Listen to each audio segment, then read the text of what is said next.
Hey, you! Yes, both of you! Over here! I've been keeping an eye on you for a while now. Huh? You mean us? That's right. If I'm not mistaken, you're also among those who wish to cut down the thorns and pursue the truth. No? And by the looks of it, you're not from Fontaine. Well, you're right on the more about that one, but who are you?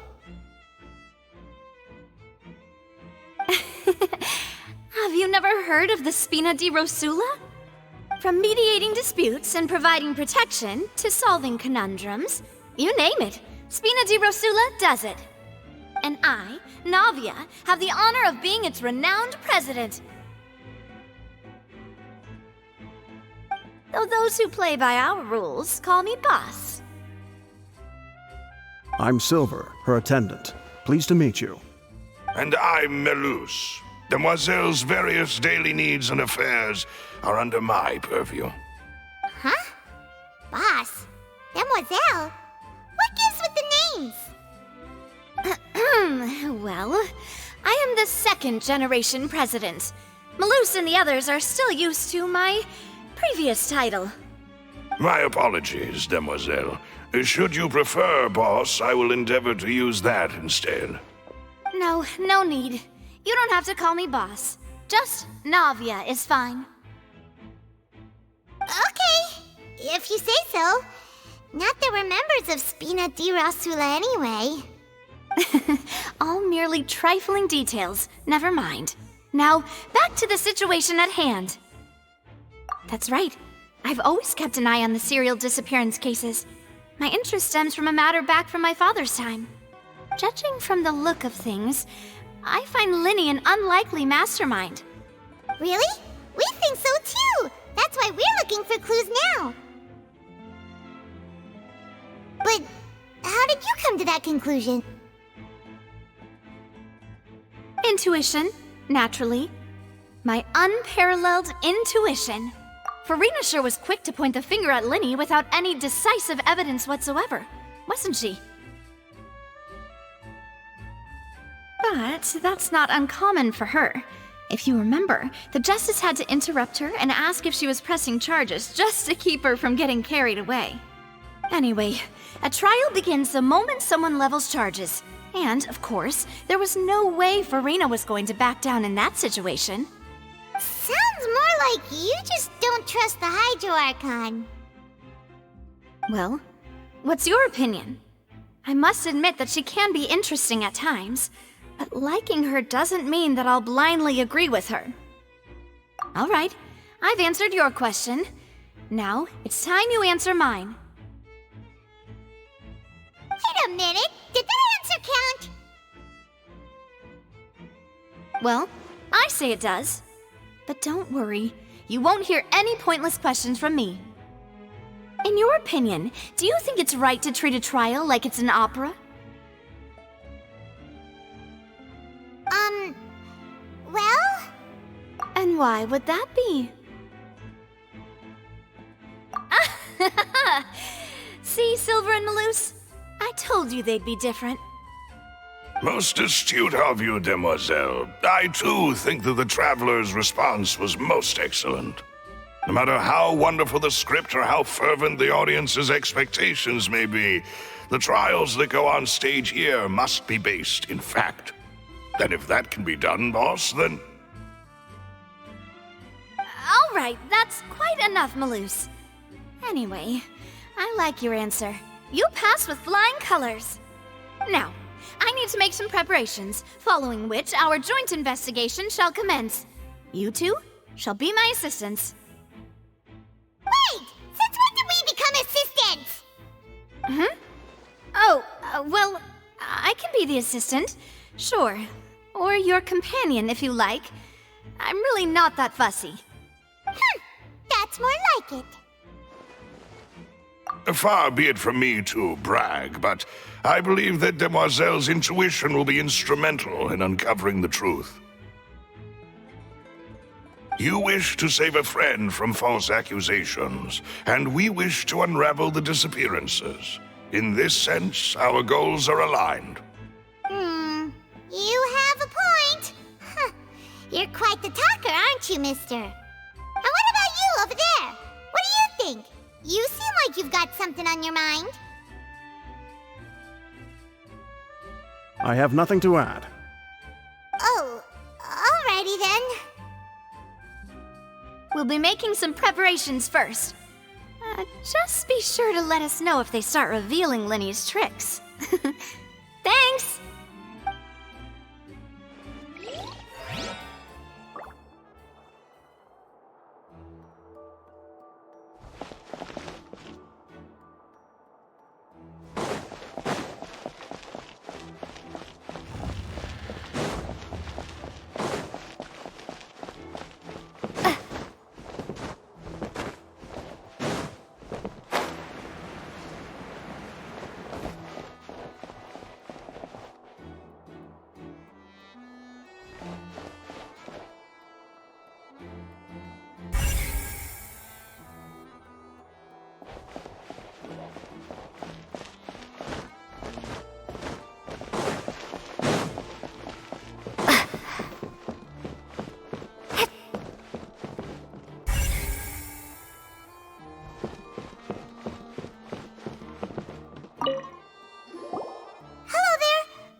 Oh, this location has also been cordoned off because the Magic Troop members are currently considered prime suspects.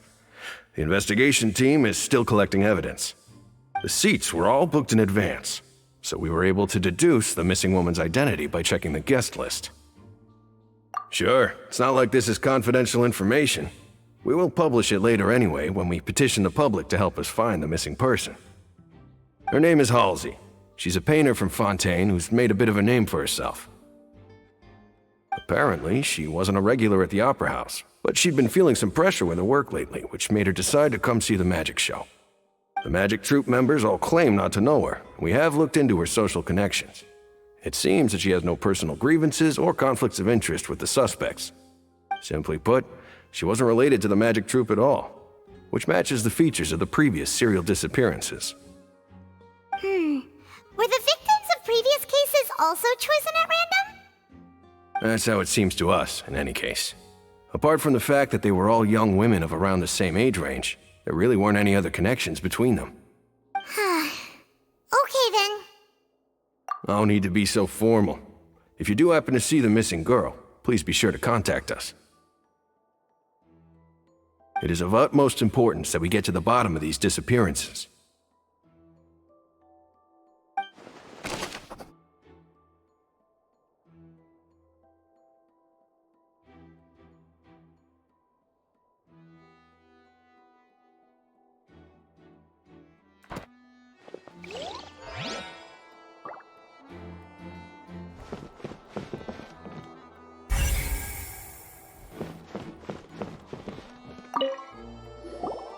So this is the rope that broke and caused the water tank to fall. The rope looks pretty durable. How can it be burned through so quickly by fireworks? Why are you suddenly so serious, Traveler?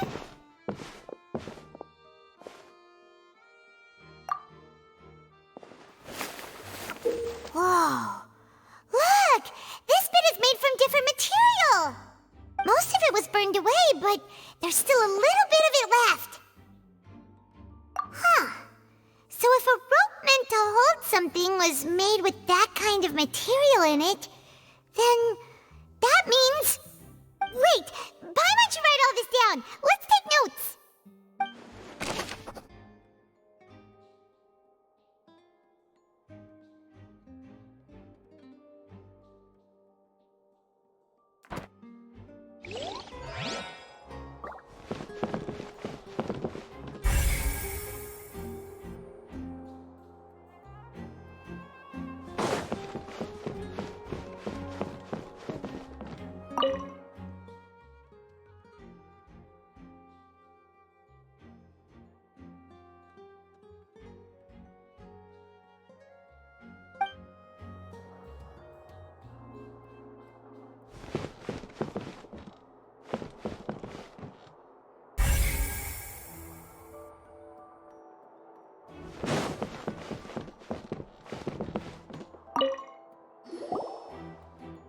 The investigation team has some new findings. Turns out there's an issue with the random number selector after all.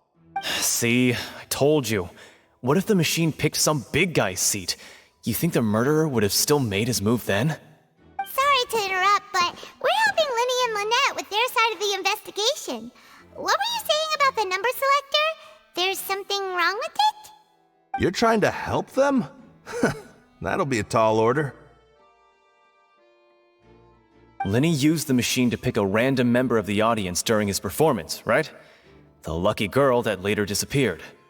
Well, we thought there might be a serious problem with the machine, so we had it taken away for further inspection.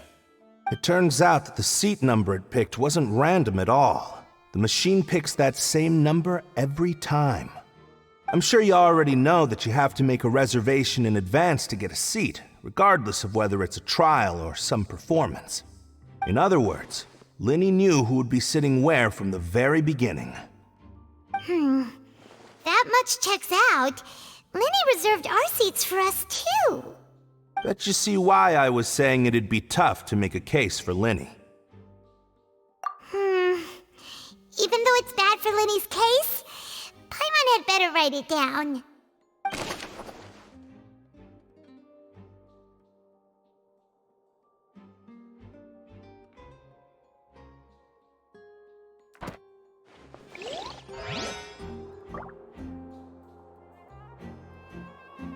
Lyney's magic tricks were the stuff of legends, but the way he did this crime, he should have stuck to doing magic.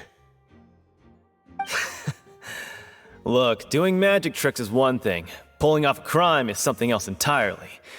Maybe he was just too full of himself.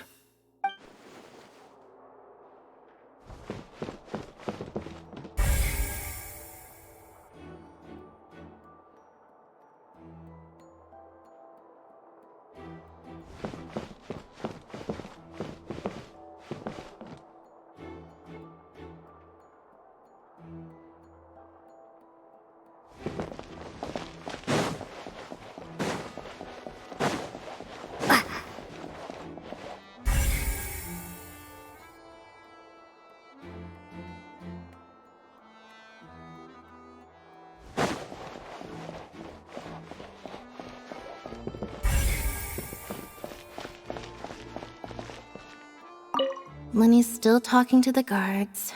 It seems he'll have a lot of explaining to do. I think someone will be assigned to monitor us later, but that's alright.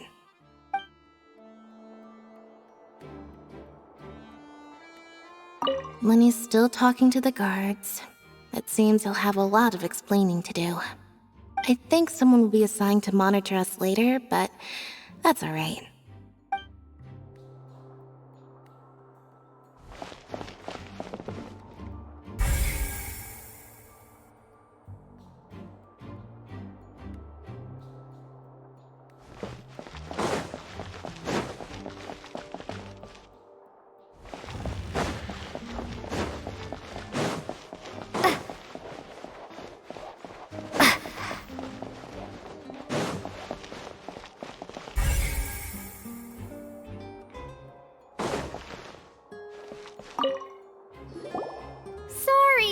but no one can freely enter or exit the Opera House at the moment. If you wish to leave, you must register your identity with us first. No, we're not leaving. We're representing Lyney and Lynette as attorneys, so we're investigating the case. Were you always guarding this entrance? Yes, after the Chief Justice gave the order, everyone coming in or out must undergo a strict inspection. So, the missing girl couldn't have left from here. At least, not from that point on. I doubt there was much opportunity then, either. How can you be so sure, Well, because I was in charge of security near the entrance at that time. I couldn't see Lyney's performance from here, which was quite a shame. Just my luck. But still, I did not abandon my post, and I stayed put no matter how loud the applause was. If someone had so much as even approached the door, I would have noticed it, let alone if they had tried to leave. We Melazines are good at that sort of thing, you know. So, it's safe to say the girl couldn't have left through here. Alright, thank you for your help. This'll be useful info.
I see that you're investigating the area.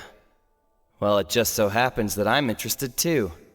If you find any new and interesting leads, be sure to share them with me, all right? We don't have too many thoughts yet.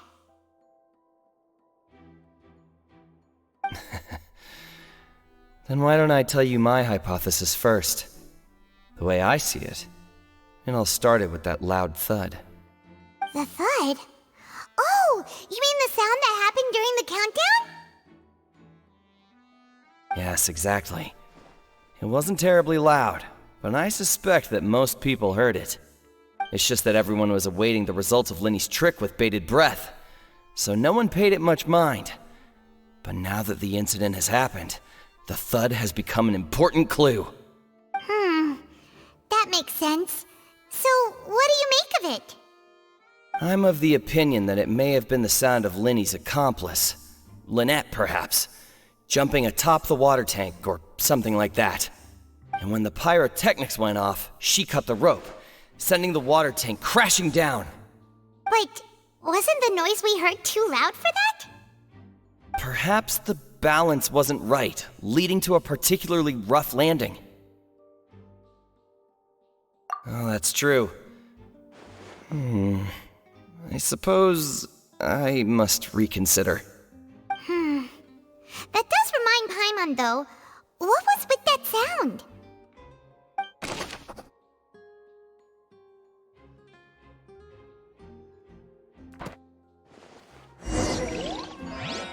We've checked everything of note here at the performance venue. Paimon wonders how Lyney's discussion with the guards is going. Let's go see, shall we? Understood. Then I will be going with you. Just so you're aware, I will be monitoring your actions and making notes as necessary. Very good. Thanks for being so agreeable. I'd pull a rose out of my hat as a gift for you if I could. You may spare the pleasantries. I'm just doing my job. You've arrived. Who's this? Me? I'm Spina di Rosula's guardian angel. If you've got a problem, I've got the firepower. Sorry, I got a little carried away there. Call me Navia. I'm a partner of theirs, and will be helping investigate this whole situation. And these are my companions. Would you mind if they join as well? Fine by me. Oh, new helpers? I would be most grateful. Well, let's just say we're tagging along. It's not every day you get to see the secrets behind magic performed on such a large scale. I appreciate your kind interest. Come with me. We'll be heading below stage.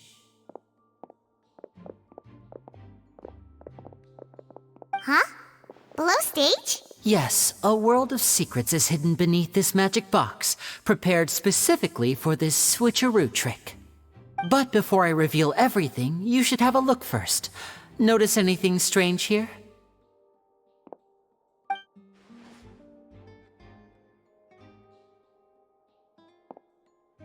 I'm not trying to be dramatic. Remembering the details of a trick will help you understand the methods used to perform it more easily. Huh. Weren't there balloons and other decorations here? Where did all that go? Ah, good eye. That said, you're still far from discovering the answer. The back? You mean the inside of the door? What's different about it? Paimon didn't notice anything. Very good indeed. I thought you might not be able to catch that, given that you were sitting in the first row. The back of this door was patterned.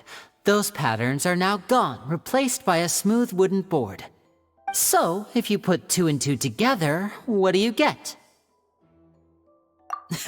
Exactly. All right, let's go.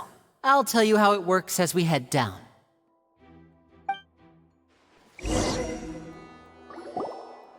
Oh, so there was a passageway under the magic box!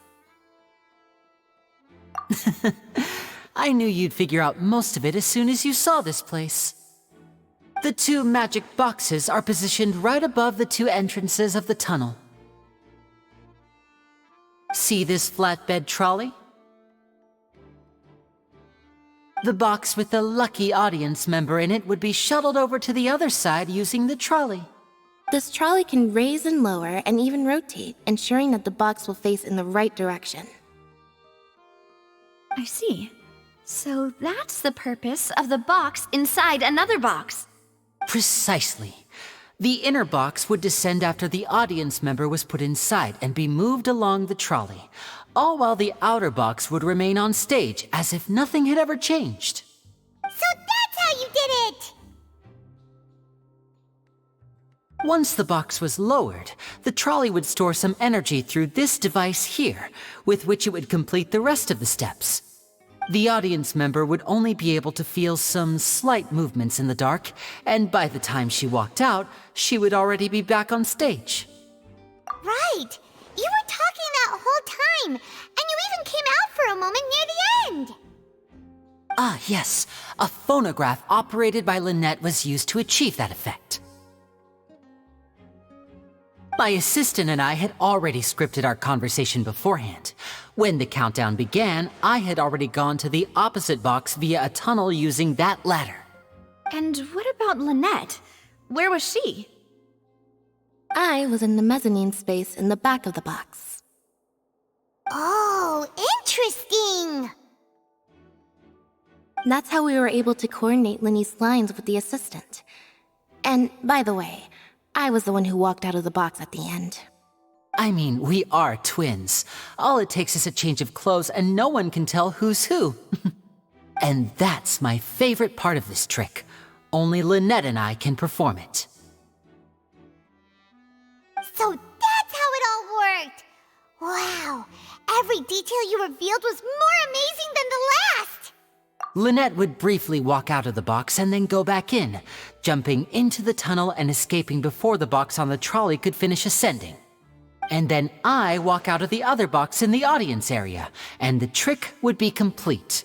The operative word here being would. But as you saw, Cal was in the box, not our audience member.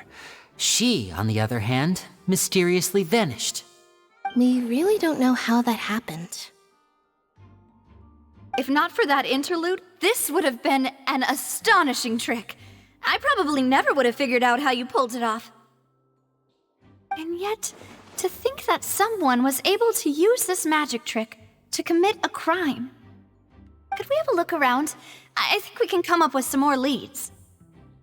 This is the scene of the crime, so Lyney and Lynette are not permitted to stay here. I'll escort them back up. Yes, of course. No need to be so strict now. I won't disappear into thin air, you know. Thanks, everyone. We're counting on you.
What's this? Looks like a hook tied to the end of a rope. Huh? There's all kinds of odds and ends here. Perhaps it was a prop for a different trick. But why would it have been left here? Whatever it is, let's make a note of it first.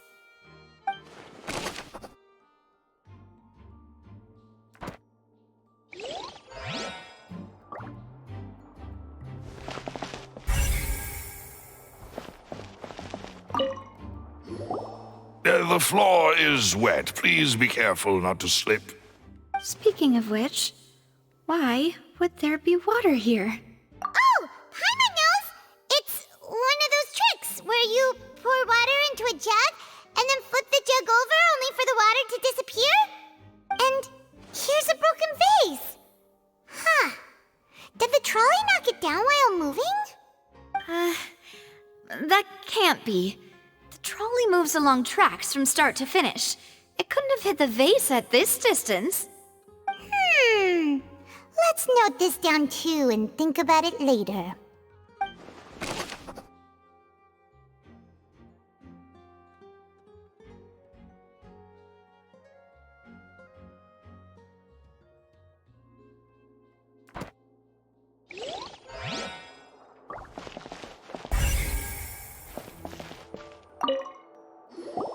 Oh, these are the clothes that the lady chosen from the audience was wearing, right? Her clothes are here, but she's nowhere to be found. Right. And do you really need to do that if you're kidnapping them? Ugh, this is so confusing. Paimon doesn't want to be a detective anymore.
What is this place? It seems someone could fit through here. Could this have been the suspect's escape route? Alone, perhaps. But if they had to pull another person with them, the space would be too narrow. But there are no other ways in or out of here. Oh, you're right! Let Paimon write that down.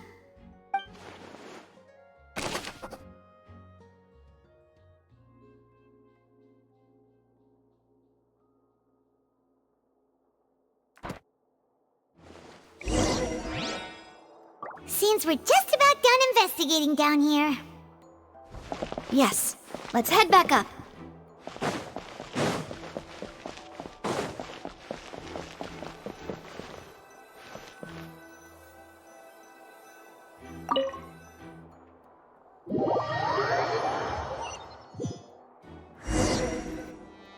Well, we've ascertained the state of the crime scene. Let's find a place to sort out our findings once Malus returns. Seems to me that there are several things that don't add up here. Apologies for the wait, demoiselle. So, what did the guards say? Did the criminal escape through the vent? They believe the odds of that are very low, since the vent leads to the Opera House's basement. The guards have checked the area carefully. No one left through the basement during the performance or after the incident, and no one was found hiding there. So the tunnels become like a secret chamber then! You know, like the kind you usually see in novels. The plot thickens. Halsey's disappearance and Cowell's death are both quite inexplicable. No wonder Farina was so confident in her accusation. All the current evidence points toward Lyney and Lynette. In other words, the charges are very likely to be upheld unless we make some considerable progress. Charges and then trial. So if the charges are upheld, they'll announce a sentence? That's right. This is how a trial goes in the Opera House. During the proceedings, the Chief Justice and the oratrice will hear statements from both sides. That's right. This is how indemnitium is produced. The statements from both sides, the defenses from attorneys, witness testimonies, and even the audience's emotions will all be projected on the oratrice. To put it simply, it's as if the oratrice has its own will, and is a judge in its own right. This also precludes any kind of favoritism on the part of the Chief Justice. Not that this has ever happened anyway. Once both sides have finished speaking, the Chief Justice will make his final decision. This, too, will be used by the oratrice as a reference. Then, finally, the oratrice will be consulted by officials. The result it returns is the will of justice itself. Huh? So that machine is the one that actually decides? Paimon thought Neuvillette called the shots. In practice, there is very little difference. Both have always come to the same judgment, which is why people have great faith in the Chief Justice. Ah, yes, the guards also asked me to convey that none of us will be allowed to leave this place before the trial. Huh? Why? Because we've chosen to act as the twins' proxies. That makes us persons related to the case. They're concerned that we might be colluding with outside parties, or that we might find outside help to disrupt the case. And even if that were not so, it could prove problematic if we happen to spread key information about the case ahead of time. I'm ready to break out at any time. Whoa, whoa! There's no need for that! Paimon thinks they have a point. That said, are they providing food? Of course. I just hope you don't mind the lack of options. I'm afraid that catering to all tastes is not in the cards, nor is any guarantee of balanced nutrition. In that case, let's just sort out our findings together here. Pity. I was hoping to take you to try some of Fontaine's famous desserts, too. I mean, what better way to properly think through our findings than over some tea and sweets? Huh. Breaking out suddenly doesn't seem like such a bad idea after all. Just kidding, just kidding. Paimon will still do her best, even if there are no snacks. What do you mean, no snacks? Of course we'll have snacks. If we cannot buy some, then we'll simply make some. Huh? Here? But how? Understood, demoiselle. Everyone, please come with me.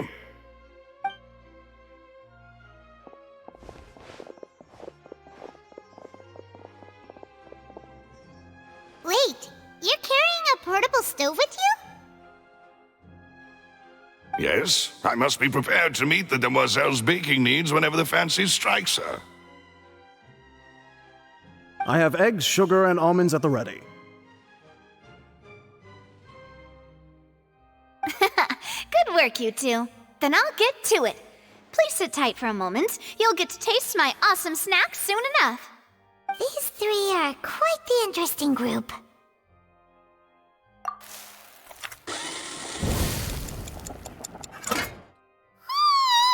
And Paimon thought it smelled good while it was still in the oven! Oh, it's even better now. Paimon can't stop drooling. From the way you had these two guys carrying all that stuff around, Paimon thought you'd have them do more during the baking process. But you ended up doing the entire thing by yourself! Beating the egg whites, grinding almonds, everything! I was applauding.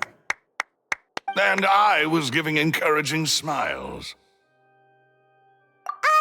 Paimon was just thinking, aren't you worried about getting your fancy dress dirty, beating egg whites and baking like this? Well, I don't think it's carved in stone anywhere that fancy ladies can only read books, sip tea, ride horses, and play the piano. I just really enjoy making snacks. Don't underestimate beating egg whites, by the way. It's a real arm workout. You also need to beat them to just the right consistency, or your macarons will crack. Anyway, give these a try, fresh out of the oven. There's 3 for each of us. Only 3? Well, eating too many sweet treats might send all that sugar to your head. You wouldn't be able to think clearly about the case on a sugar rush, would you? Tea is ready to be served as well. This is Demoiselle's favorite, strong black tea with a floral fragrance that clears the mind and lifts the spirit. No need for concern, I'm merely doing as I should.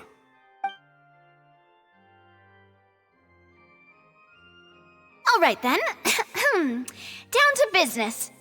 As Paimon mentioned previously, the tunnel seems to be something of a secret chamber. However, we can assume that Lyney and Lynette were not alone within it. Some criminal also occupied its sealed confines. The magician twins could have committed the crimes, of course, but they lack any logical motive. Exactly! Why would they do such a thing right when everyone was watching?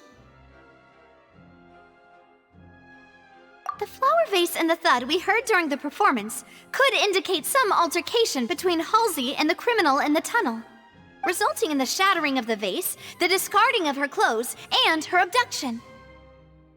Perhaps the criminal thought that since she was chosen from the crowd, she would be too easy to identify if she was still wearing the same clothes.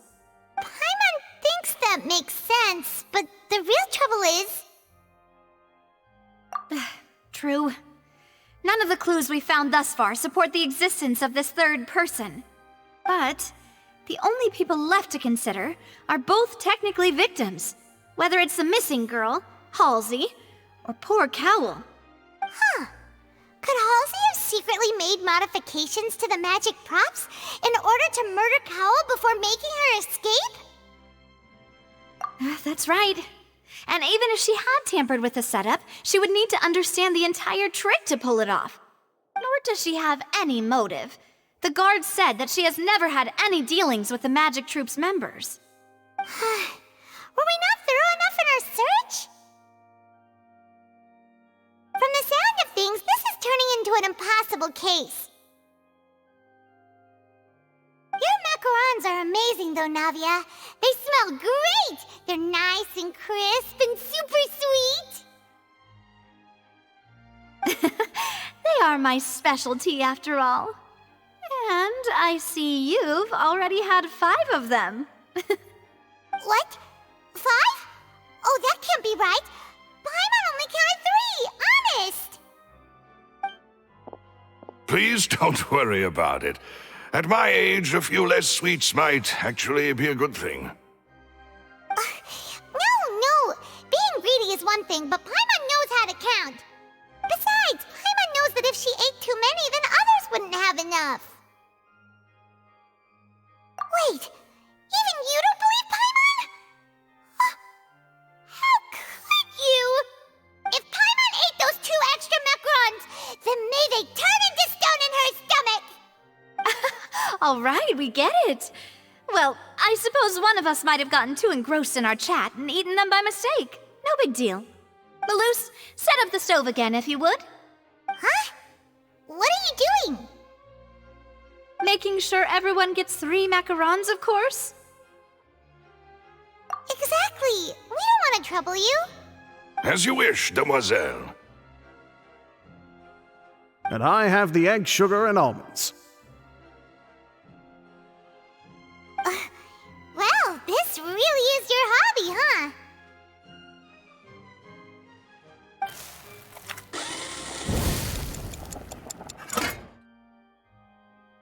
Well, that's it for snack time. I'm going to have another look around the area. I don't know what we're looking for yet, but we've still got some time.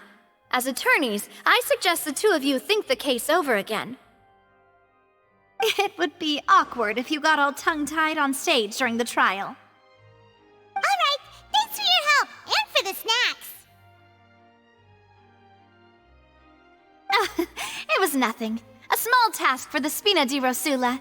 Silver, Malus, it's time to go. I'll be back if I find anything new.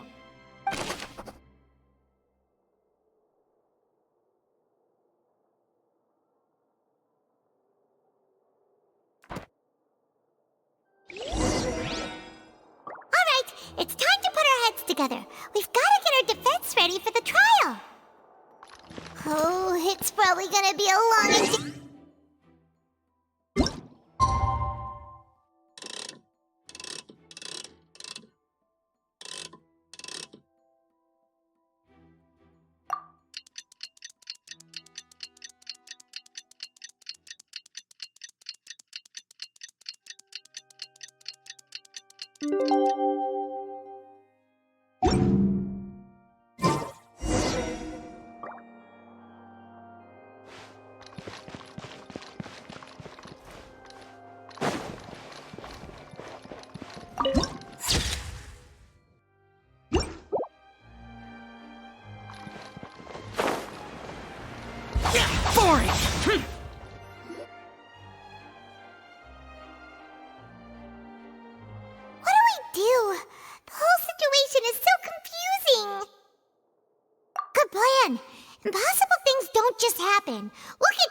one way or another.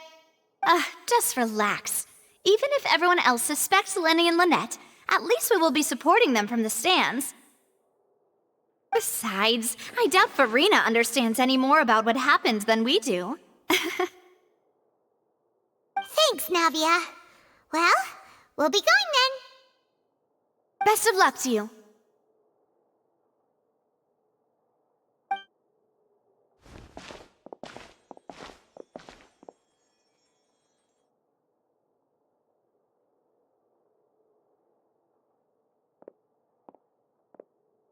Finally, you're back.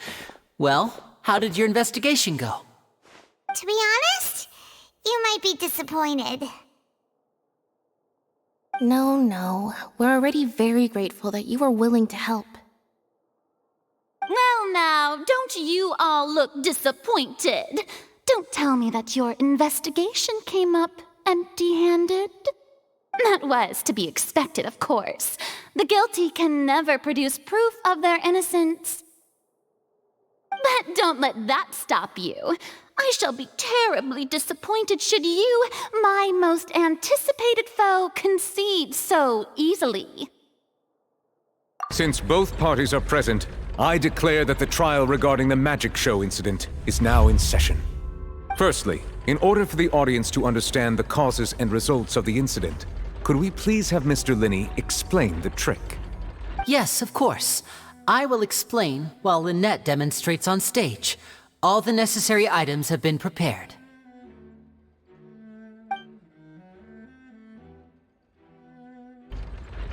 Thank you, Mr. Lyney. In that case, I take your statement to be that you ran to and remained hidden within the magic box in the audience stands once the trick began, and thus could not have committed the crime. Is this correct? Yes, that's correct, Your Honor. In that case, I call upon the prosecution. Lady Farina, do you wish to refute his statement in any way? Why, of course I do. Allow me to take the first shot and break this case wide open. Mr. Lyney is clearly lying. There is no way you could have been in the box the whole time if you were to abduct Halsey and murder Cowell. In fact, I'd say you were hardly in that tunnel at all. That is simply your hypothesis based on the presumption that I'm guilty. Oh, is that so? And if I may ask, what did you hear while you were inside your box? The roaring countdown of the crowd, of course. That's how I kept track of the time and built anticipation for the finale. And you didn't hear anything else at all? Nothing that might leave an impression of any kind? No, nothing. I see. But when the count reached 30 seconds or so, there was a thud. One so loud that I believe practically everyone heard it. Huh? Hey, hang on. Something's not right here.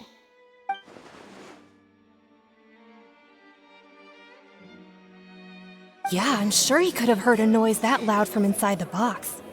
I was right by the box and I definitely heard the thud. Look at those scales. Could those mean...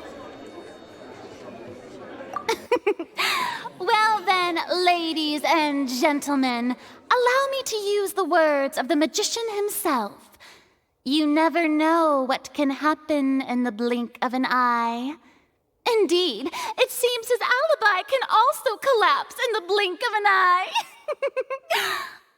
Of course, I have armed myself to do far more than smash your alibi. Confidence cannot go unfounded, and my foundations are rock solid. Tell me, aren't you and Lynette actually from the House of the Hearth? The House of the Hearth?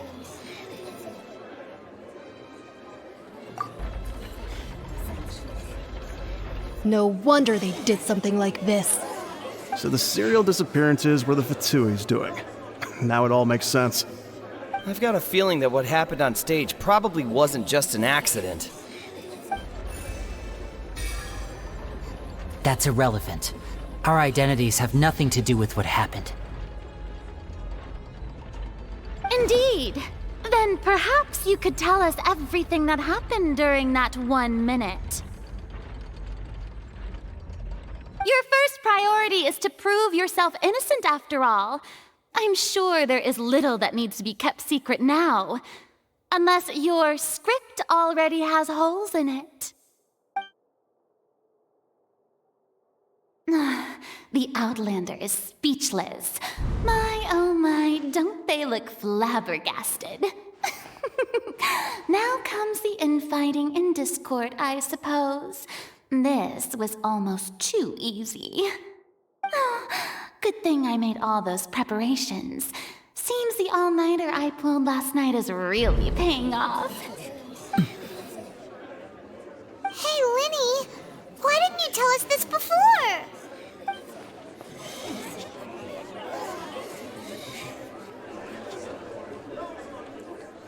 Order! Order! Mr. Lyney, allow me to re-establish the facts. Lady Farina has raised 2 points. First, when the thud was heard in the Opera House, you were neither in the box nor the tunnel. Second, you and Ms. Lynette are both members of the House of the Hearth. Are these claims true?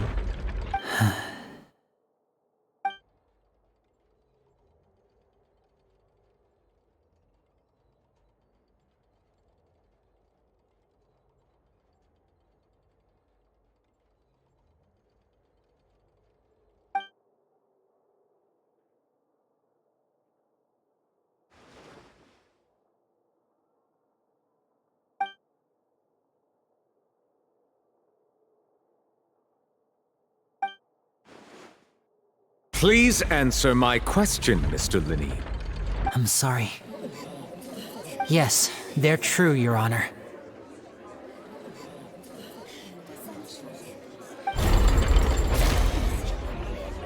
I knew it! Well, that's it. We might as well move on to the sentencing already. What should we do now? Granted. In that case, what is your request? Is that really necessary? They're already as good as guilty. The defendant deceived their own attorneys. What is there left to discuss? Order! Order, I say! Your request is reasonable, and we shall adjourn. This trial will reconvene in 1 hour. So you would stick to Mr. Lyney's defense even after knowing what you do now? You certainly have more professionalism than I thought. In that case, my dear audience, let's allow the joy of victory to steep for a little while longer.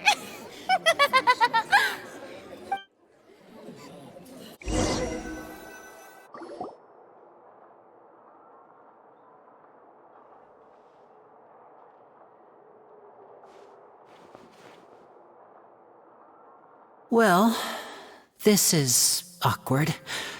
I didn't think the Hydro Archon would dig all that up. I'm sorry, Traveler and Paimon. Yeah, sorry. Paimon doesn't know where to start. We trusted you two. We based our entire reasoning on the assumption that you weren't bad guys. Not to set the wrong tone or anything, but Paimon's really mad! I'm very sorry. I know you're angry, and reasonably so, but please, let me explain. I know you've clashed with the Fatui several times before. I wouldn't be surprised if just hearing the word is enough to make you upset. But our organization is very, very large, and the Harbingers have very different personalities and goals. Right now, we want to save people. As many as we can.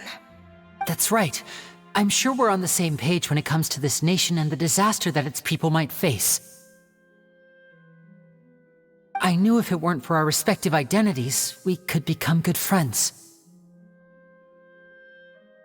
That's why I didn't wish to flat out lie to you, but chose to hide some details instead. The truth is very important, but being completely transparent about everything would see us spending more effort than we need to. Right. So, you be the judge. Heck, if I were you, I fear that I'd even struggle to trust me at this point. You met a Fatus who works as a magician, a trickster by trade. All by coincidence, too. But still, I'm asking you to trust me. I am no criminal. At least, not in this case. Sorry. Please forgive us. Well, you both say that, but... Right, let's hear your answer first, and no lies now! Of course. I'll answer any question you ask. We've been trying to find out how the Oratrice operates. We want to know why it has a consciousness. Why can it deliver sentences accurately? During our investigations, we learned that the machine's core is beneath it. From that moment on, Lynette and I have been designing this box swap trick, with the objective of getting close to the core. Is that why you needed a whole minute? That's right. In truth, the audience would take about 75 seconds to count down from 60, while I would only need 15 to get to the opposite box. So, after jumping into the tunnel, I accessed the Opera House basement via the vent, and went to investigate the room in which the core is stored. That air vent was created during the construction of the tunnel specifically to execute this step. Well, nothing. As soon as I reached that room and was about to investigate, I heard someone's voice. Which should have been impossible, of course. I was quite certain that I was the only one in the room. That voice seemed to recognize me and tried to speak to me. I chose to err on the side of caution and retreated the way I came. On the way back, I saw the broken vase and the clothes on the ground, but the countdown was almost finished, so there wasn't time to give it any thought. After that, the homicide occurred just as you saw. Well, that explains why you didn't hear the thud. Because of that prophecy I told you about, of course. We must know all we can about this nation's secrets in order to deal with that prophesized crisis. That's the only way we can save everyone. So, there you have it. The whole truth. I swear, I didn't hide anything from you this time. It was never my wish to proceed under this cloud of mistrust either. But like I said earlier, you can be the judge. If you want to leave because you don't trust the Fatui, there's nothing I can do to stop you. Well, Traveler, you decide. Paimon will follow your lead however you choose.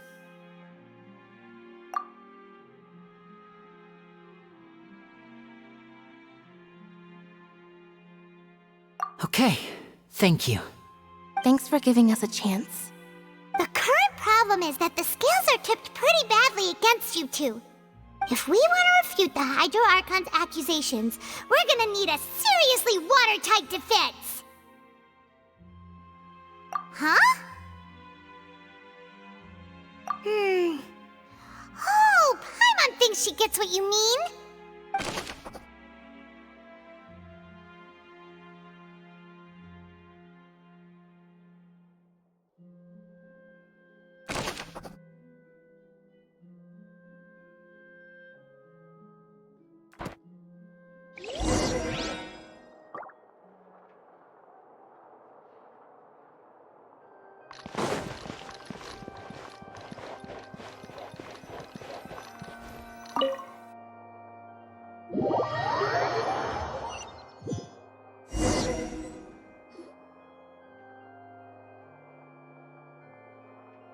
Both parties have returned to their positions. Let us continue the trial. When last we left off, Mr. Lyney acknowledged the new evidence presented by Lady Farina as fact. Therefore, Lady Farina may continue stating her reconstruction of the events. Ugh, that took long enough. Now then, if everyone would lend me their attention. At this stage, let's revisit that scene from Lyney's perspective.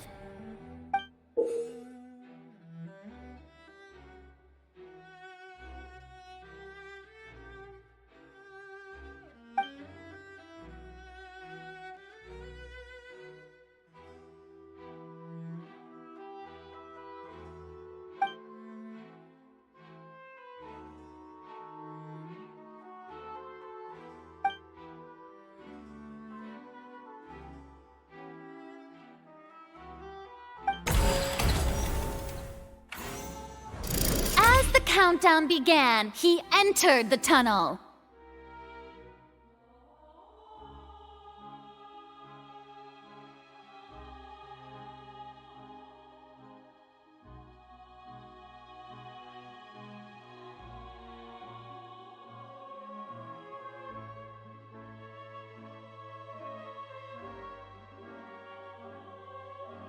When the flatbed trolley passed, he opened the box and got into an altercation with Halsey, which caused the loud thud.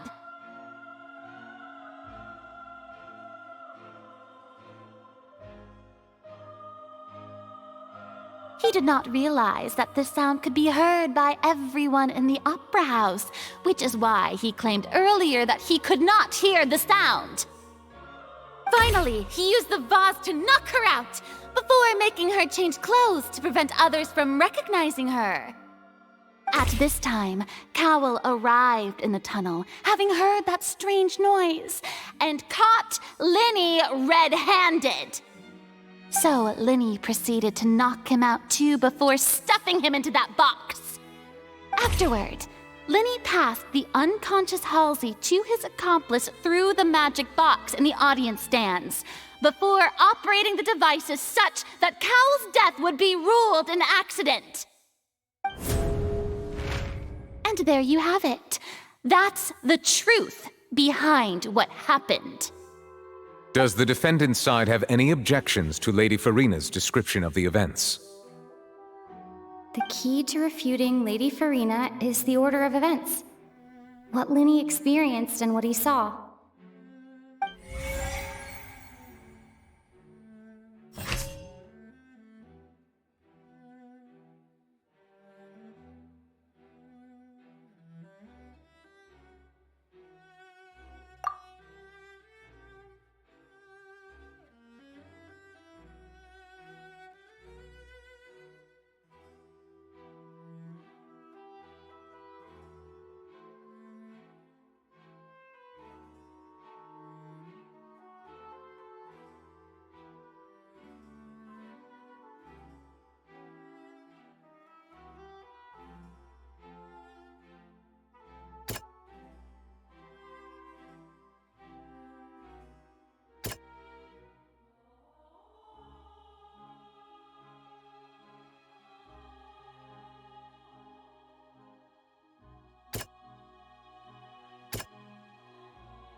Seems this won't produce a particularly effective rebuttal.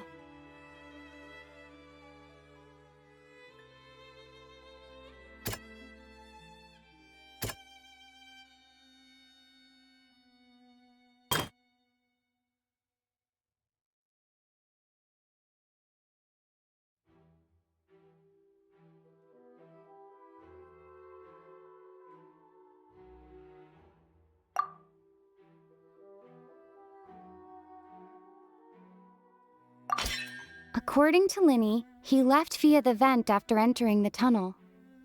He could...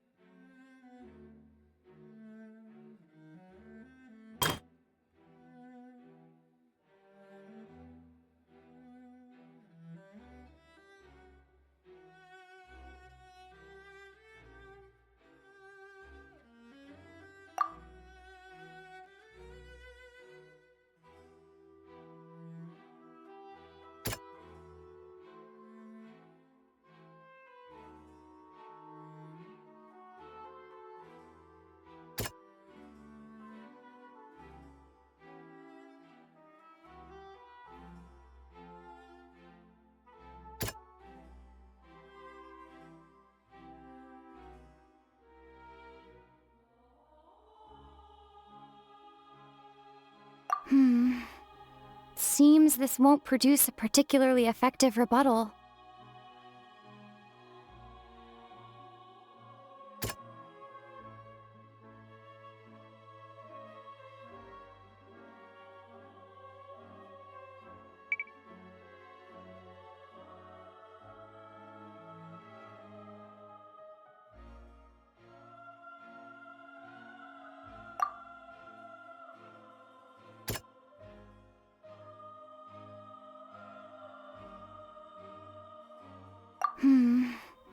Seems this won't produce a particular...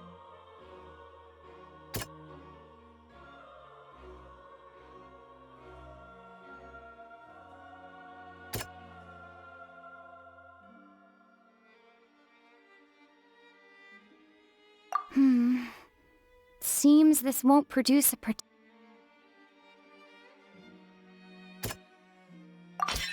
Lyney went to the room that contains the Oratrice's core. This is the actual truth.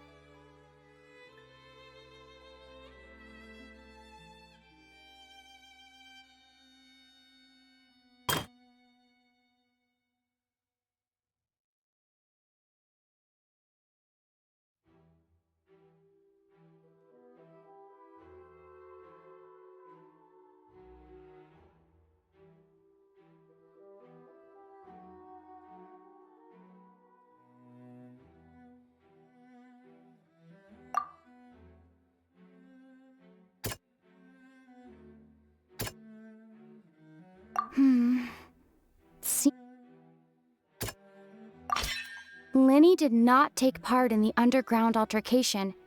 He only witnessed traces of the aftermath. Attention! Ace Detective Paimon has something to say! When the countdown started, Lyney did indeed go into the tunnel. But he immediately used a vent to access the Opera House basement, which is where the underground core of the Oratrice is stored. Once he reached that area, he heard a voice in what should have been an empty room. Since he felt something was amiss, he returned immediately. The crime scene had already developed by the time he reached the tunnel again, and in order to complete the magic trick, he did not remain there for any length of time. Finally, he reached the surface, and that was when the accident happened from his point of view. Therefore, he's innocent!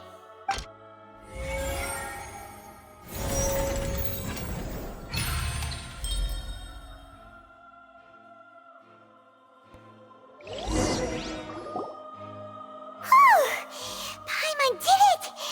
Paimon actually managed to say all that! Wasn't it awesome? In other words, you believe that he knew nothing of the incident? That's right! My reasoning? If that's the case, then if Cowell hadn't entered the tunnel, who was the entire setup meant to kill? Assuming that what you say is true, Lyney only needed to kidnap the young girl to cause a new disappearance case. What would the point of killing someone on stage be? Oh, they have a point. That's right, you tell them! And that's why they're partners of mine. They've managed to turn things around. Oh, well, your denial is very strident, I'll give you that. But what proof do you have to back your claims? Of course I do. If he had been in the magic box the whole time, how could he have not heard that sound? Why do you... You're saying that he wasn't?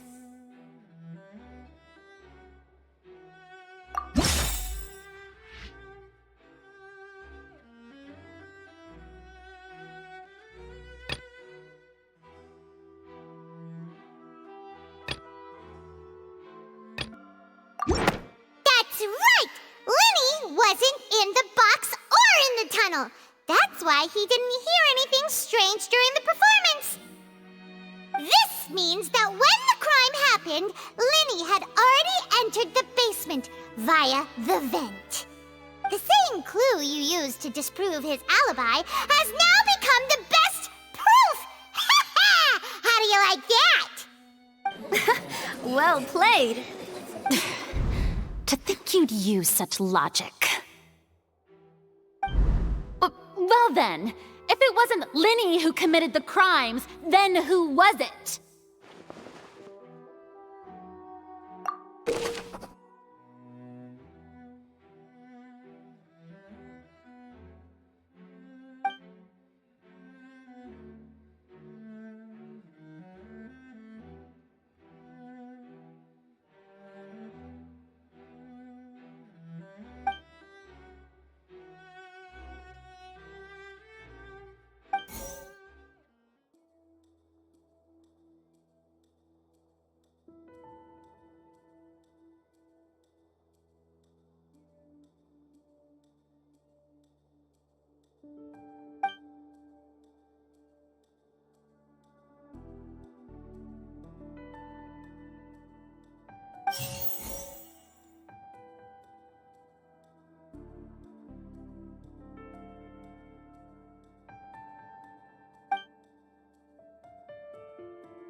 The deceased's name is Cowell, Lyney's assistant.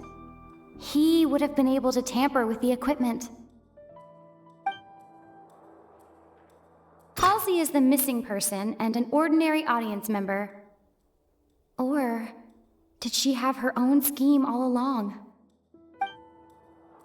Could there have been a third person involved? Is that really a possibility?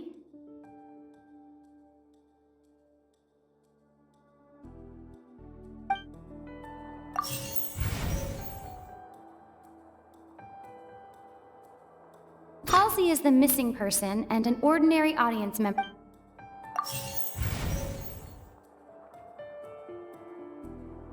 The deceased's name is Cowell, Lyney's assistant. He would have been able to tamper with the equipment.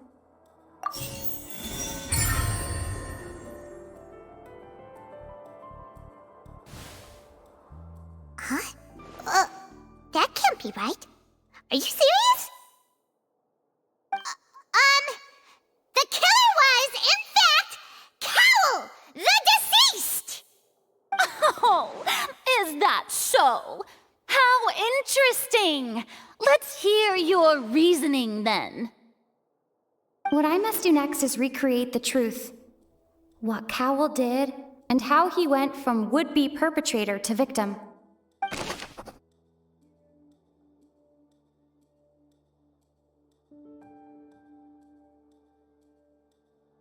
No one entered or left the opera house through its entrances. So, where would the criminal have wanted to take Halsey? The deceased's name is Cowell, Lyney's assistant. He would have been able to tamper with Halsey's clothing was in the tunnel. So, there must have been some fear that she would attract attention. The sound we heard may have come from a clash between the missing Halsey and the criminal.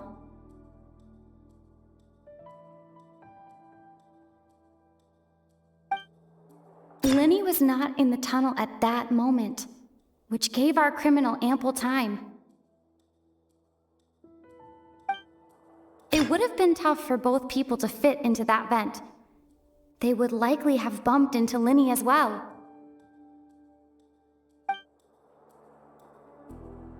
Lyney was not in the tunnel at that moment.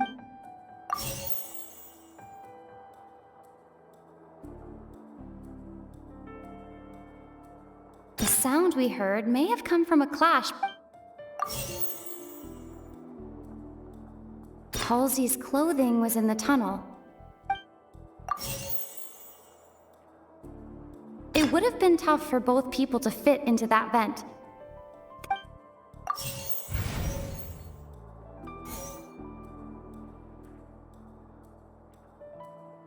No one entered or left the opera house through its entrances.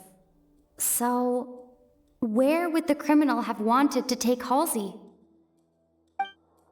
The deceased's name is Cowell, Lyney's assistant. He would have been able to tamper.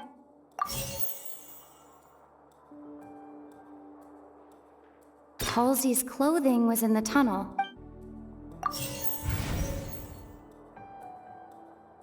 No one entered or left the opera house.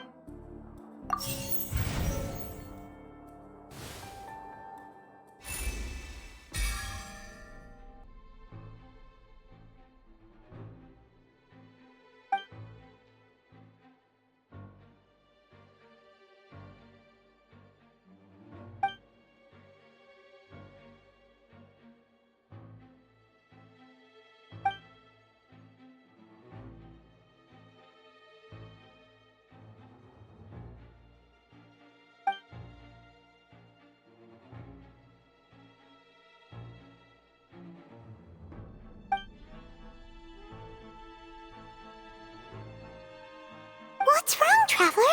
Are you still having trouble figuring things out? I see how it is. So this was all just a bluff. And here I thought you had something to show for it. But it seems you're still far from the truth. Look, since we're at a dead end, why not consider a different track? Just like the trick as it transpired, the end result must have been utterly different from the magician's initial design. If only we knew how Halsey disappeared. Well, that would be nice, but the tunnel only has 3 candidates, and none of them seem very likely. And it's not like this is a magic trick where you can just make a real live person disappear. You know, like you did from that water tank, Lynette.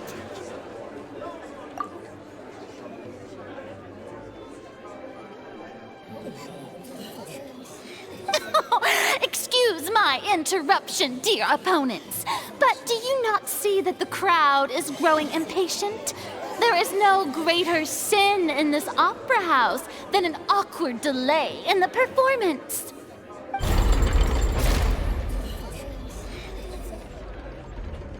If the defense is unable to make further effective arguments, we will move on to the next stage of the trial.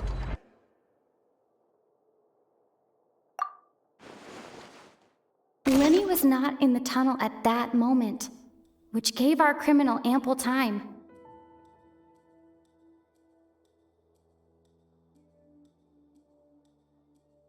The sound we heard may have come from a clash between the missing Halsey and the criminal. The deceased's name is Cowell, Lyney's assistant. He would have been able to tamper with the equipment.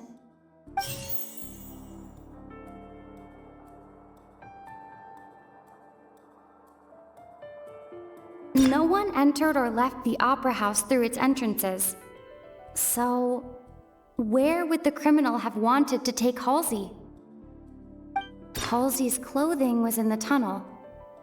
So, there must have been some fear that she would attract attention.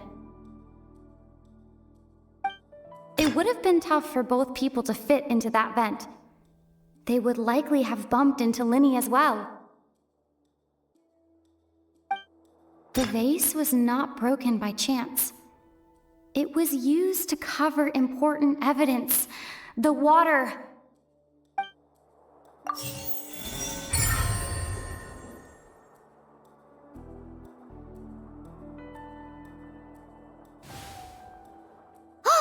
Paimon gets it! It all comes together if Halsey disappeared instead of being kidnapped. Lynette escaped from the water tank, vanishing gradually and leaving only clothes behind. If there's a similar method where a person could be transformed into water... Oh, just a moment, please. I do hope you know how preposterous you sound at the moment. How could a person ever be transformed into water? This is reality we're talking about here, not some magic trick. Must we really? I should think that of anyone. Your friend Lyney already knows this truth very well. Magic tricks are ultimately just illusions and misdirection. But Halsey's disappearance is very real. We're talking about two completely different things. Even so, I trust the Traveler's judgment. The truth must be out there somewhere. Perhaps some new line of reasoning may open if we try to gather all the focal points that don't make sense. Since Cal was the deceased, we haven't placed much attention on him. But given that we aren't making much progress with the case, it wouldn't hurt to have a look at his belongings, would it? People really do come up with all sorts of harebrained schemes when at the end of their rope. The way I see it, your suggestion that we broaden the scope of our investigation is nothing but a tactic for stalling the trial. Nevertheless, I believe that this is a reasonable request on the part of an attorney. Since the trial does indeed appear to be at an impasse, I believe that additional evidence may help us make more progress. Guards, please step into the lounge and examine the personal effects of the deceased, Cowell.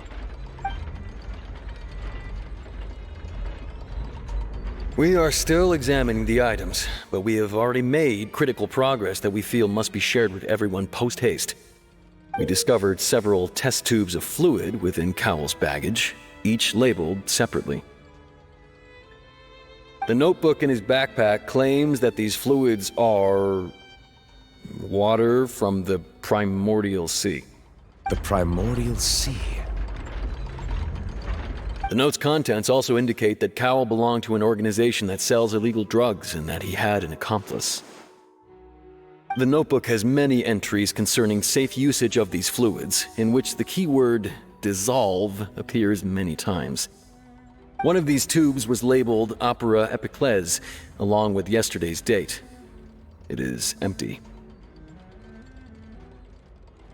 The notes also state that these dissolution properties work exclusively on people from Fontaine.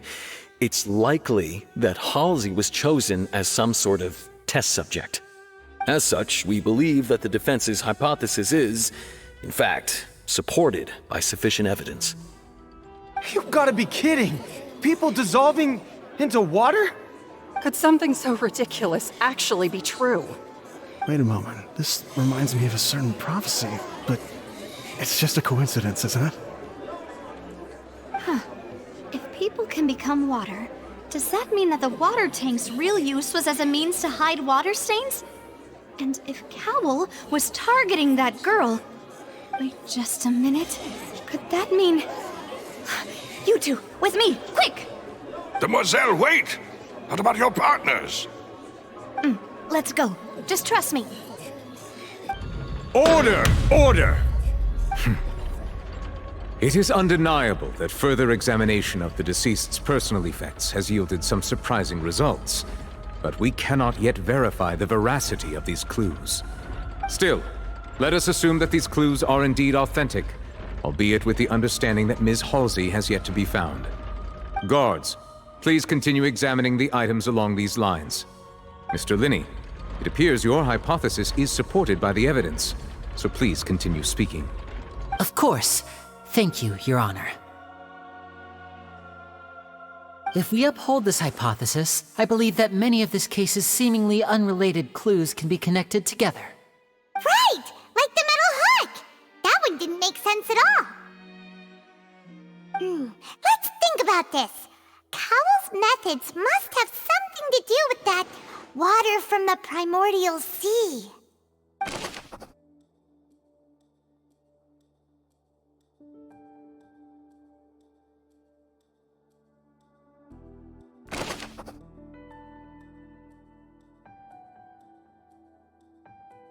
The deceased's name is Cowl, Lyney's assistant.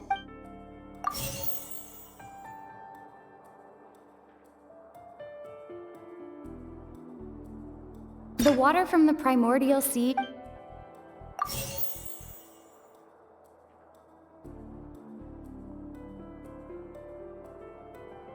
Now it seems like the hook rope was not meant for another magic trick.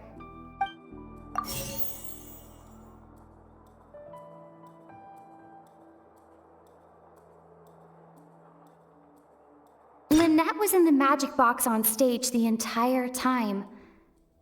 I remember there was something else within the inner layer of that box. Lynette was in the magic box on stage.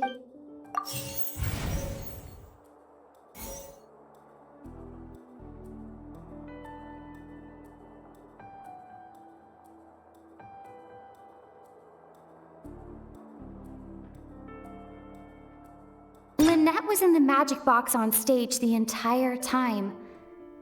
Did she have... I remember there was something else within the inner layer of that box.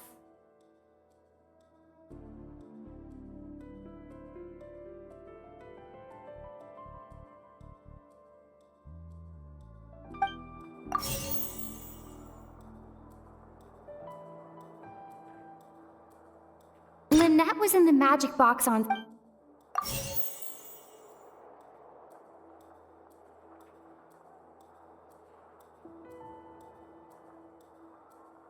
Now it seems like the hook rope was not...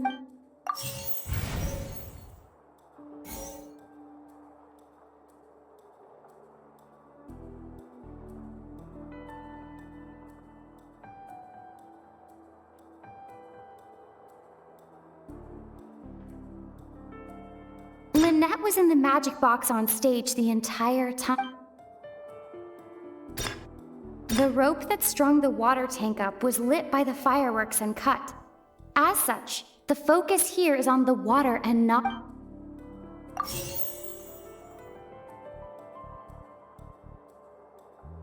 The water from the primordial sea should...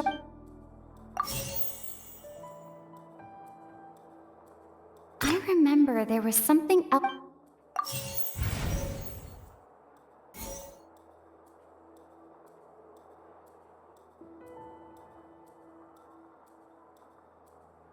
Now it seems like the hook rope was not meant for another magic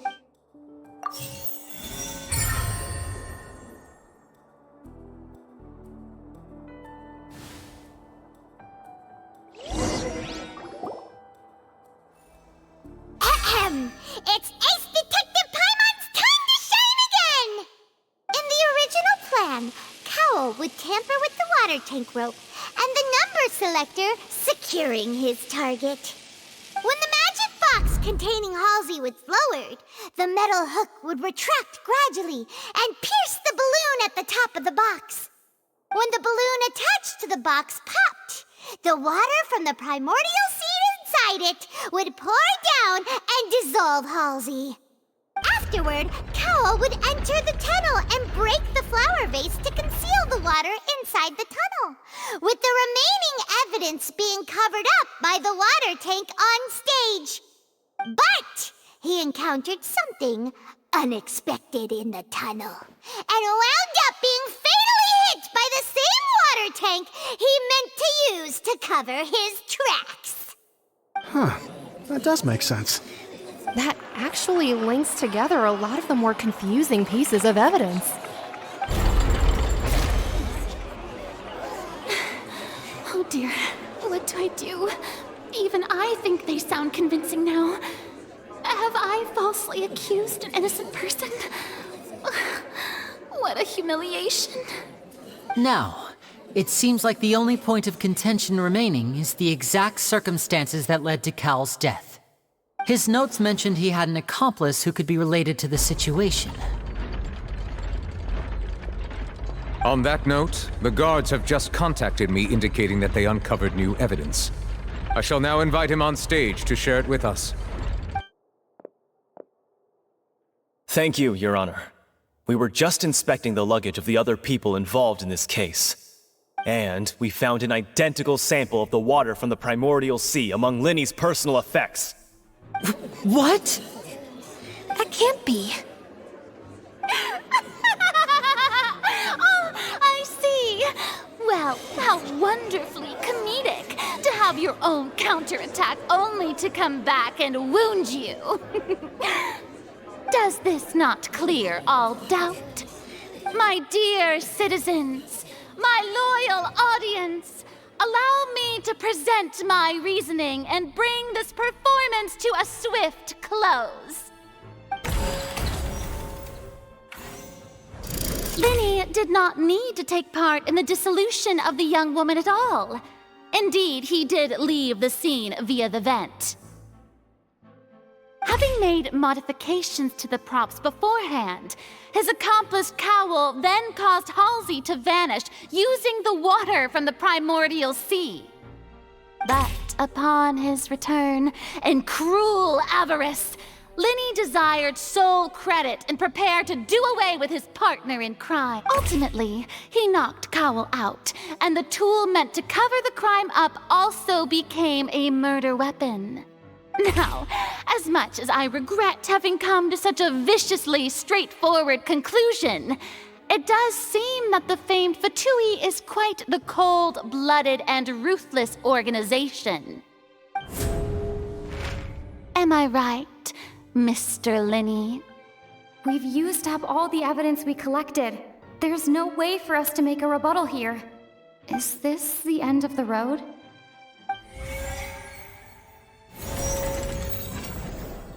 Oh no! Paimon can't think of anything either. It doesn't look like there's any way around this. Seems using the water as new evidence was too good a move. Why did this have to happen now? I think we've all seen enough now, and we have ample witnesses to my flawless reasoning. I believe this is indeed the finale. Now then, my good, noble Chief Justice, should we not, in your view, move... Excuse me, everyone, but I must interject. Miss, I must ask you not to shout, and to respect the ongoing legal proceedings. Oh, come on. Don't be hasty. I have a good reason for interrupting, you know. Now, would anyone here like to take a little break from all this debate and see a little magic? I'll show you an amazing trick. One that can bring a young woman who has disappeared back in the flesh, right before your very eyes. Please, do the honors, Mr. Lyney, if you would be so kind. What in the world is she saying? No offense, miss, but miracles like that are beyond my scope as a magician.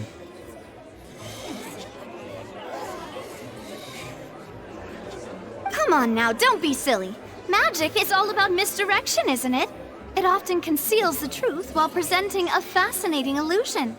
But once everyone believes the illusion, can't magic reveal the truth to them once again? And wouldn't such a trick be the most marvelous finale to today's performance? Come on, Lyney and Lynette. Give it another go. Don't worry. Spina di Rasula has made the necessary arrangements on your behalf. But, as the magic makers and stars of the show, I think I should leave the final performance to you. I understand.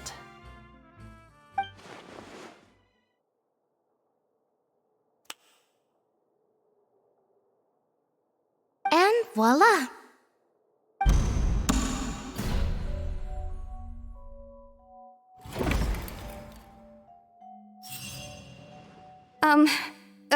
Sorry for the interruption.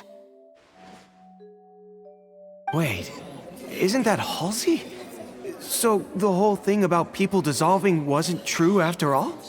To be clear, I'm only here because this person told me that if I testified, the merit of doing so would lessen my sentence. I was hiding outside this room listening to the proceedings because I was afraid that I would be the one put on trial. I was just feeling happy that no one had noticed me, and then before I knew it, she caught me. That'll teach you to underestimate us three. Where should I begin? I'm sorry. I'm the one who killed Cowell. I admit it. What? Why? Firstly, my name isn't Halsey. It's Lillian, and I'm originally from Mondstadt. I heard that Lyney's show was gonna be a real thriller, but I missed the chance to buy a ticket, so I stole one. That's how I make a living. I steal stuff here and there, and I'd never been caught before. But I was noticed at the harbor a few days ago, and I barely got away. Lyney was the one who caught me in the act. Hey, no wonder you look familiar. So you were the thief! Lyney even mentioned that you were pretty skilled.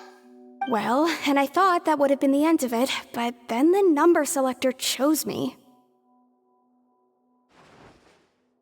He even mentioned the Fortress of Meripede. That's a prison, isn't it? So you can imagine how shocked I was.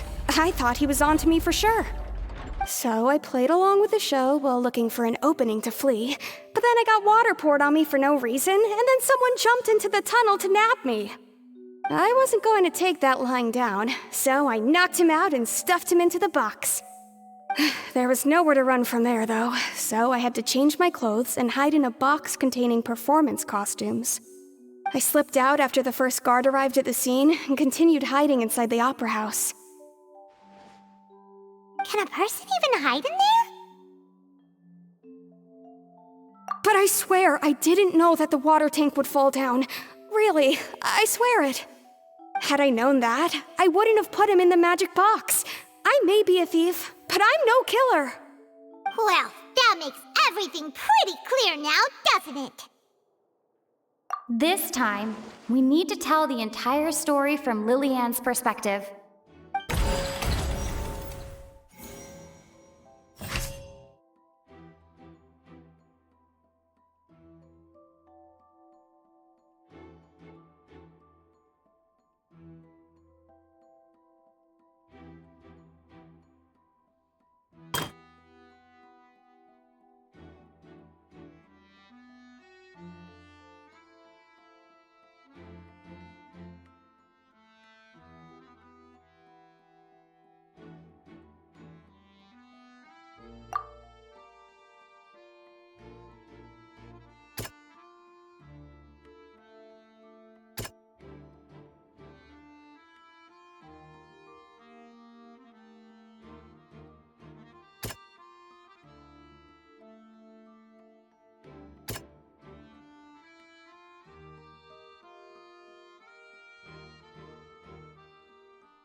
Seems this won't produce a particularly effective rebuttal.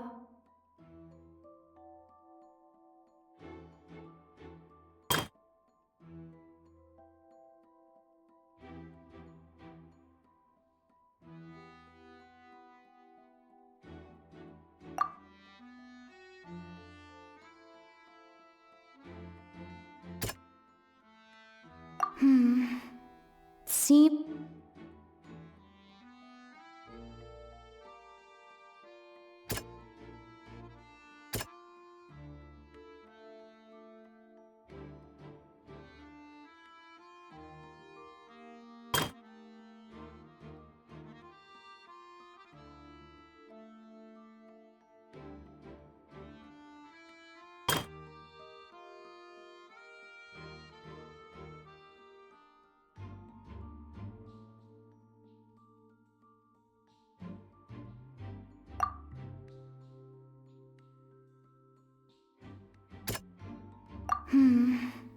Seems...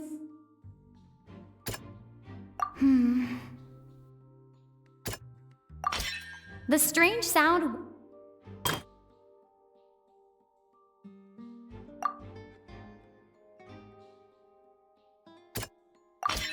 The flower vase was not...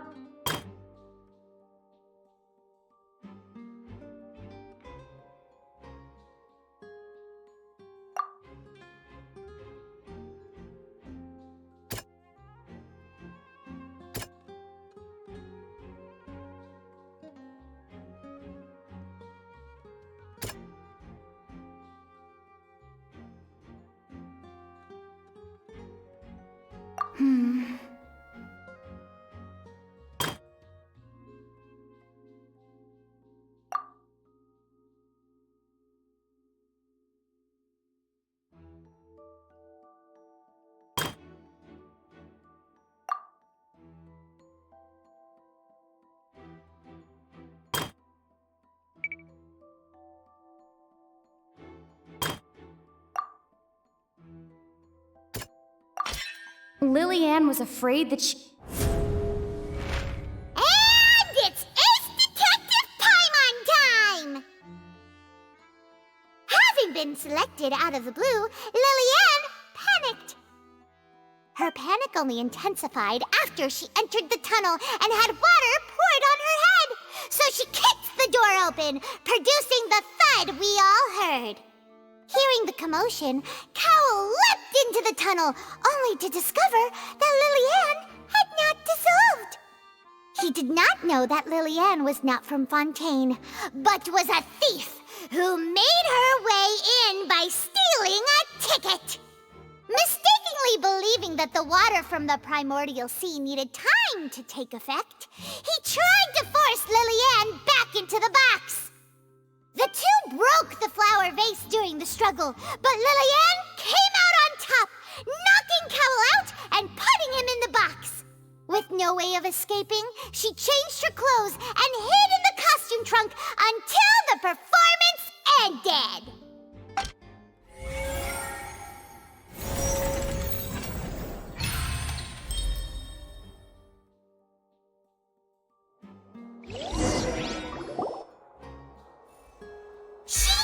That she would have to go through guard inspection if she tried to leave afterward.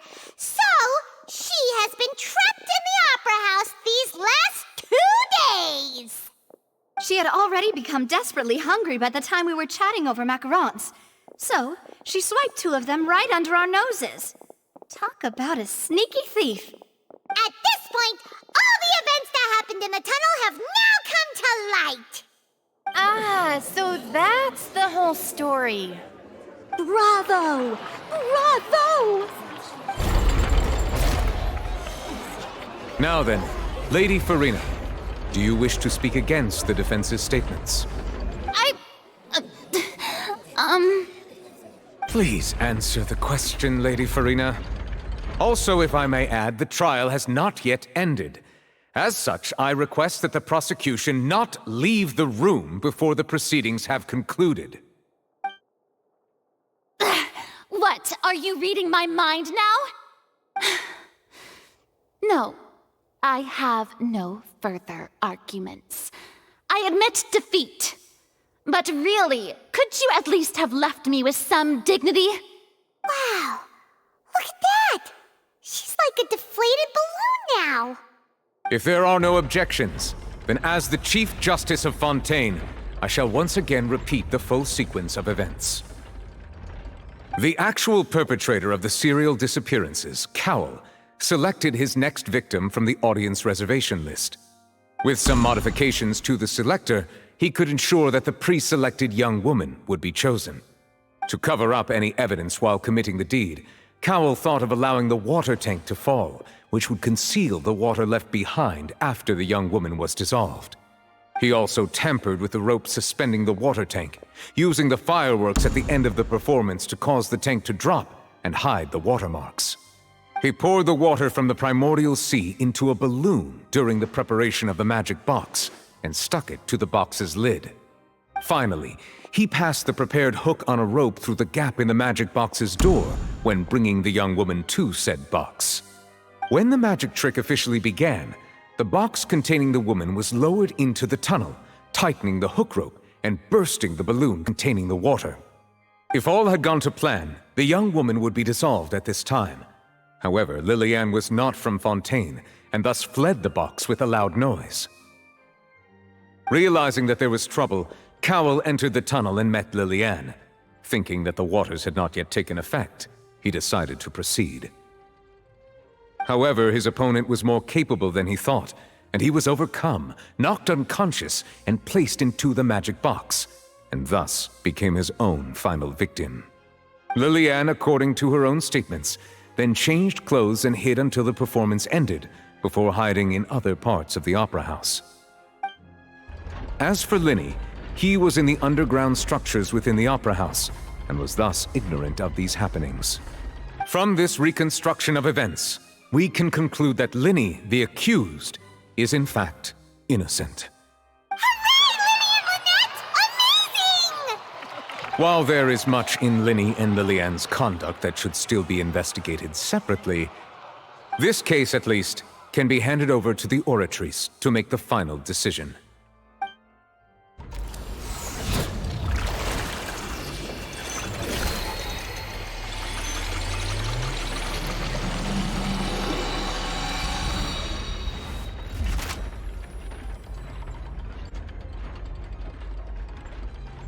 As such, Lyney and Lynette are officially declared not guilty.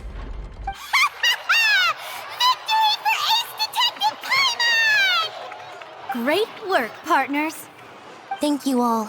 Thank you so much.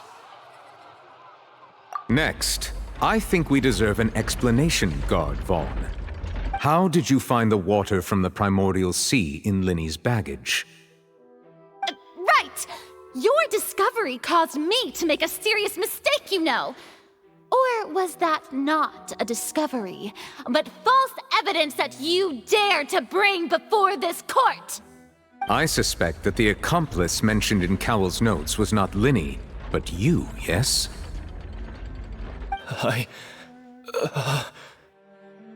I'm sure you know what you must do to lessen your sentence. Speak quickly! Unless you want to earn yourself a one-way ticket to Coupon Town. I was just following orders. We were supposed to place blame for the serial disappearances onto Lyney, and thus cause suspicion to fall on the Fatui. The higher-ups said this was the best opportunity to do so. And now that your plan has fallen through, and the secrets of the water have been revealed, you have become a liability to said higher-ups, yes? Therefore, you would be wise to tell everything you know, and seek the protection of the guards. Yes, I'll tell you everything I know. Our boss discovered that the water can cause people to dissolve. It can also be made into a potion, which when extremely diluted, can cause people to experience unforgettable exhilaration. We've been in this business for a while now, and have made decent mora off it. The disappearances were also the boss's idea. I mean, this is the boss we're talking about.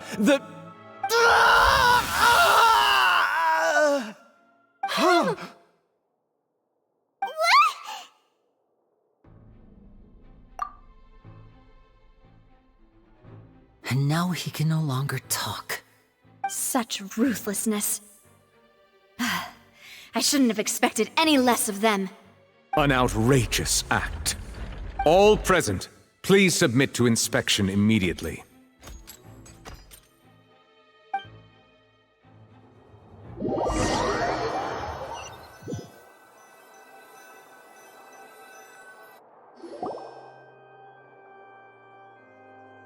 So, we're just going back now? That's true, but... Traveler, Paimon! Please wait. Lyney... I know you may not want to speak to me right now. Maybe you don't even want to look at me. But still, let me thank you again for defending me to the end, even after you learned that I'm a member of the Fatui. I guess. But regardless, I'd like the opportunity to set things straight. I didn't approach you with any ulterior motives or ill intent. I've spoken to you as myself, just plain Lyney this entire time. As for why I'm a Fatus, it's because the goals of the House of the Hearth align with those of an orphan like me. That's all. That was how Father, who you might know as the Knave, approached recruiting us back then too. The Knave? The one who controls the House of the Hearth? She's your father? That's right. And since we're here, I was wondering, would you mind hearing a story? It's about my past. Back when our parents first died, Lynette and I were left wandering the streets. To survive, I took to surreptitiously observing an older street performer who did magic. It took me several days to figure out how he pulled off his amazing tricks. I took my sister through several streets until we found a crowded corner, and we began to perform magic tricks there. To my surprise, we proved to be pretty popular, and we could at least stop worrying about where our next meal would come from for a time. But I didn't want my sister to remain a street rat together with me forever. Before long, an aristocrat came to me and claimed that he wished to take us in after watching my performances. So you went from orphans to nobility just like that? That was how we felt at first too. As if fate was on our side and we could say goodbye to those painful days. But I gradually discovered that while we were called foster children, he was really after my talent for magic tricks. He would constantly take me to all sorts of banquets to garner attention, which he would then use to expand his social circles. That doesn't seem too bad either. Better than roaming the streets at any rate. It took a while for me to realize just how dark his heart really was. After one particular performance at a banquet, I discovered that Lynette was not on the same return vehicle as me. I waited a long time after we returned home, but she did not come back. I went to that noble's bedroom and asked him about her whereabouts. The answer he gave me was, she caught the eye of the most eminent person at the banquet, so I sent her over as a gift. I mean, you'll be able to perform your magic regardless of who your assistant is, yes? Oh no. So he was gonna... But wouldn't Fontaine's laws deal with such people? As far as outsiders are concerned, this is a relationship akin to adoption or foster care, and they have their ways of escaping the eye of the law. I managed to ferret out the location of the mansion of that so-called eminent person and hurried through the night. But by the time I leaped over the walls, avoided the guards, and made my way in, all I saw was the moonlit ground covered in blood, and the knave standing there in the darkness. So, she'd already taken care of that guy. That's right. She had rescued my sister before she could come to any harm, and had even discovered several girls hidden in a basement, all of them orphans. Father, I mean, the knave, might have seen something in me, and so she made me an offer. The House of the Hearth welcomes you, for your interests align with ours. Here, none will ever betray you. Indeed, betrayal shall never be permitted here. I was hesitant to trust her. I mean, I had just been betrayed by nobles. But she was also quick to destroy the noble who had taken us in at first, giving us back our freedom. Oh, so that's how the two of you joined the House of the Hearth. She has her own plans. She has gained permission from the Tsaritsa to first use the Gnosis' power once she obtains it. She plans to use it to find a way to break the prophecy and save Fontaine. So, she believes in that prophecy too? That's right. The whole House of the Hearth is currently working to combat that crisis. Today's case has also proven that people from Fontaine can indeed dissolve into some sort of water, thus further supporting the prophecy. Everyone at Hotel Bouffe d'été, including the Knave, has their roots in Fontaine. And we will always defend our homeland. To us orphans, the only connection we have left to this world, apart from our family, is our homeland. So, from small deeds like distributing magic pockets to huge schemes like stealing a Gnosis, everything is aimed at dealing with that prophecy. It's all right. I understand. The only thing I can do is relate all this to you. I just hope you can understand that even as a member of the House, I have never stopped making my own decisions, and that I believe what I'm doing is right. If you should need anything at all in the future, feel free to find me. I will do my best to help you, as plain Lyney.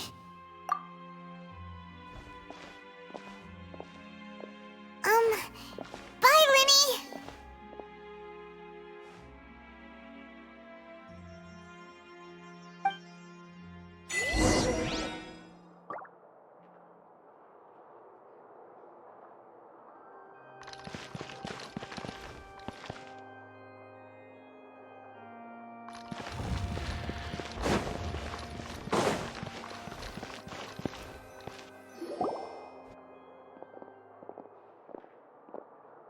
Hey there! What was with the disappearing act you pulled right as the trial ended? Were you looking for us, Navia? Well, this whole thing isn't exactly over, is it? I do feel that we're getting closer to solving the serial disappearances case, though. Huh? What's wrong, my dear partner? Besides, are you sure we're the ones who can crack a case that's been cold for decades now? And given that there's new evidence from the trial, there should be a trail of breadcrumbs for the Hydro Archon's people to follow now, right? Ah. I see. Well, I won't lie. I'm a little shocked to hear that from you.